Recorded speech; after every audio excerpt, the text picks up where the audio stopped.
Today we're inside Raid and we have the Shayak fusion going on at the moment. Of course, I am about 25 fragments away, so we just had the Champion Chase tournament pop up and I'm going to be doing some shard openings to essentially just go ahead and show you guys what I get for these pulls, and I'm also going to collect the 15 fragments from this as well, so get a lot closer to having the fusion finished. I'm curious if you guys are going for the fusion. I know the community was very hit or miss on this particular champion. A lot of people seem to be skipping him. They just didn't think he was really worth it. I personally think he's going to be good to have, but at the end of the day, I'm probably not really going to build him or book him or spend resources on him, but I do definitely like to go for any sort of a fusion that I can, because we never know when a champion's going to get buffed or some new crazy content comes out in the game where we're going to need them. Let's go ahead and hop into it though. So what are we doing? This is a champion chase tournament, so any sort of ways you might have to acquire champions is going to work. First of all, we are going to start off with this summon pool event, so we're going to go ahead and pull our one shard in this. Getting somebody like a Duchess would be pretty nice. We do get a Stag Knight actually, which if we're going to get an epic champion from this pool, I would say Stag Knight probably one of the better ways to go, so that's pretty alright. And then we of course have a remnant summon that I've been saving here as well, so we have a 2.5% chance of a mythical and then a lot of a chance of an epic here, so let's go ahead and see what we can pull. It's an epic, of course. It is going to be Runekeeper Dazdirk. We do have a fragment summon in Vassal that we could pull as well. I don't think I'm going to do that though, just because I want to open up some regular shards, and I kind of want to save Vassal for if we have a CVC or if I have another champion chase some point down the line that might be a little bit more serious. So we've already gotten ourselves some points here. Let's go ahead. We're going to open 20 of these void shards and see if we can get something interesting. It'd be pretty cool if a legendary popped up. Whoa, whoa. Here I come. Oh, here I come. I literally spoke it into existence. Now it is Fortis, but you know.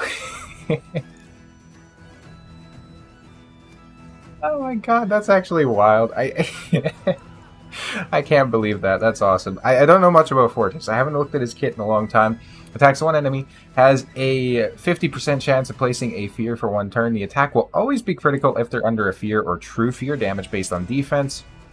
AoE, 100% chance of placing a true fear for one turn. Debuff cannot be resisted by targets under fear. That's a bit interesting. I'm assuming his A3 probably places a fear. Attacks all enemies, ignores 30% of each target's defense against targets under fear or true fear. This attack is always critical against targets under fear or true fear. The damage of this skill increases by 10% every time a fear or true fear debuff is placed on an enemy. This skill has a 40% chance to be unlocked for one turn whenever a fear or true fear debuff is placed on an enemy. Passive increases the chance of enemy skills failing by 15% when those enemies are under fear or true fear. Prevents this champion's death and keeps him alive on 1 HP when hit by a fatal hit, then removes all buffs and debuffs from this champion. Okay. After preventing this champion's death, fully heals them and fully depletes their turn meter, then has an 80% chance of placing a fear debuff on all enemies for one turn. Finally, places a sleep debuff on this champion for one turn. This debuff cannot be resisted or blocked. Interesting. Okay, so it heals him, depletes his turn meter, places a sleep on himself, places a fear on everybody else. That's an odd kit to say the least. You know what though? It is a void legendary. It is a void legendary I didn't have. I didn't actually notice I actually pulled Frenzy, the cackler here. I didn't have her either, so that's pretty nice. She has a 100% provoke for one turn and an increased defense on herself, as well as some burns and all that cool stuff in her kit. I'm very excited for that. That's actually a very, very nice pull. Getting Frenzy. I've been wanting to build her out for a while. That is an interesting pull on the Fortis, though. I'll have to look into him and see if he's any good. Let me know down below if you guys think he's a decent champion or not. Like I say, I haven't really kept up on him. I know he was supposed to get buffed at some point. People were very disappointed with him, and then I didn't really hear anything about him after that, so I kind of assumed that people were still disappointed. We're going to go ahead and do a 10 pull on Primals here as well. Now, for anyone who's curious, I have not spent a single cent on Primal Shards, which is quite nice. So I've been able to acquire these from mainly Library. Okay, we get Corvus the Corruptor. Okay, I didn't have him yet. That's pretty nice. 2 legendaries from 30 shards. That is actually insane. Attacks one enemy, decrease attack. This guy does some poisons and stuff, right? I think. Second hit increases the duration of all ally buffs. Attacks all enemies 2 times. Each hit has a chance of placing 2 5% poisons. So yeah, 4 poisons total. After attacking, places a poison sensitivity on enemies, and then damage based on defense. That's insane.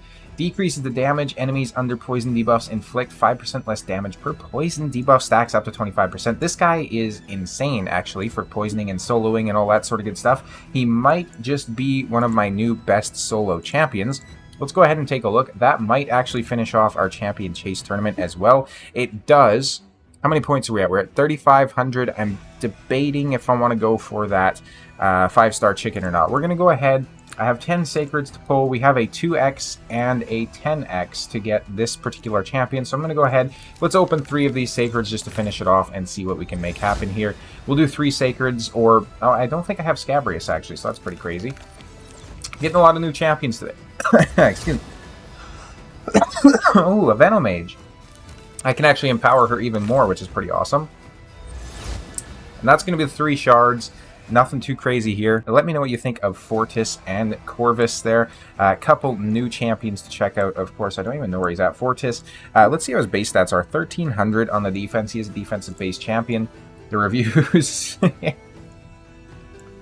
that doesn't make me very hopeful for him. But thank you guys for checking out the video, and I'll see you next time.